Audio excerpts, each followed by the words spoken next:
घेणार नाही, आमचंच नाव टाकणार नाही, आम्हालाच कार्यक्रमाला बोलवणार नाही, तर असं कसं चालेल? मागच्या वेळेसही मी सांगितलं होतं, उद्घाटन केलं जेव्हा हे नियमाच्या बाहेर आहे. विदाऊट एनी लोकप्रतिनिधी तुम्ही कामाचं असेल, तुम्ही सर्वसामान्य जनतेकडे कसं काय तुम्ही उद्घाटन करता? त्यावेळेस मी तुम्हाला सांगितलं सुद्धा विश्वासात घेतलं पाहिजे की आमचे स्वतःचे काही प्रोजेक्ट आहे का त्याच्यामध्ये टाकायचे. लोक आम्ही पण लोकप्रतिनिधीच आहे ना.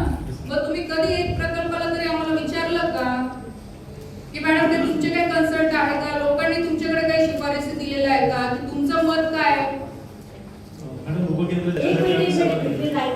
उपकेंद्र मला एकाचाही फोन नाही. 4 कार्यक्रम झाले होते. मी एकाच कार्यक्रमात जाऊ शकले कारण आमचं अधिवेशन होतं. पण मला पालकमंत्री महोदयांकडनं निरोप आला कार्यक्रमाचा, डिपार्टमेंटकडनं नाही. तुम्ही चुकीचं करताय. तुम्ही तारखा कसं काय विचारून घेत नाही आम्हाला? चर्चा तर करा तुम्ही आमच्याशी. 4 उपकेंद्र मान्य ना, जवाहरमध्ये 4 उपकेंद्रांचं उद्घाटन झालंय. मी गेले होते एका कार्यक्रमाला फक्त पालकमंत्र्यांच्या सूचनेनुसार. मग आम्ही कुठे जातो? डिपार्टमेंटकडनं आम्हाला एकदा सुद्धा तुमचा निरोप येत नाही. तुम्ही कोऑर्डिनेशन करा ना, त्यांची पण तारीख घ्या, आमची तारीख घ्या, दोघांचं व्यवस्थितपणे कम्युनिकेशन करून मग कार्यक्रम करा ना. तुम्ही बोर्डवर ना फक्त आमदारांचं टाकता, आम्ही गेले उडत.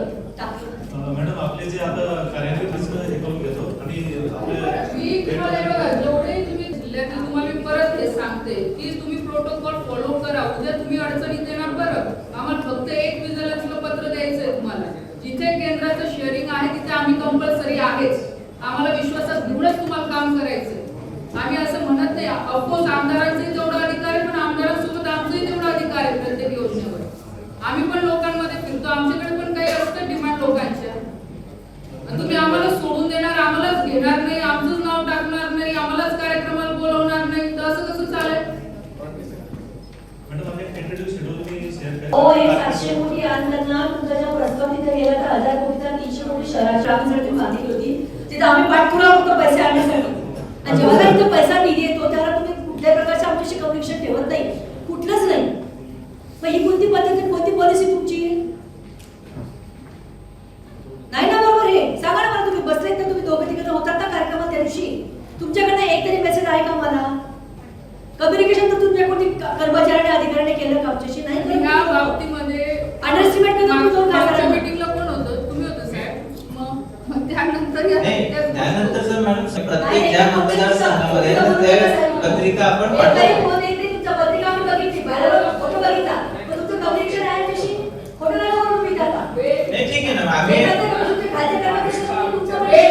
घेतली का तुम्ही फक्त माहिती दिली की कार्यक्रम आहे, तुम्ही ठरवून घेता. मी तुम्हाला सांग, तुम्ही तारीख आम्हाला शिशुकाने ठरवतो. ठीक आहे, पुढच्या वेळेला तारीख पण तुम्ही सांगितली.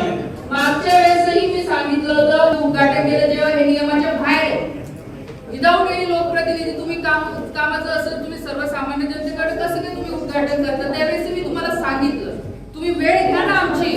तुम्ही पत्रिका छापतात आणि पाठवून देतात की या तारखेला कार्यक्रम आहे. काय आम्ही काय असं काही तुम्हाला हे दिसतो की काय आमचं काय अधिकार नाहीये का?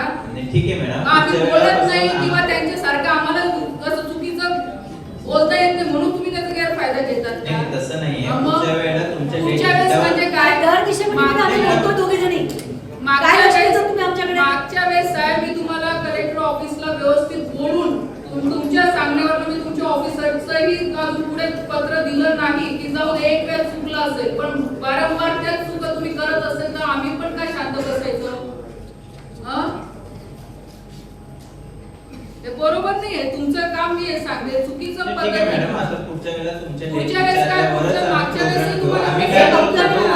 काम कंप्लीट झाल्यानंतर आम्हाला चार्ज करावं लागतं. काम कंप्लीटचा विषय नाहीये साहेब.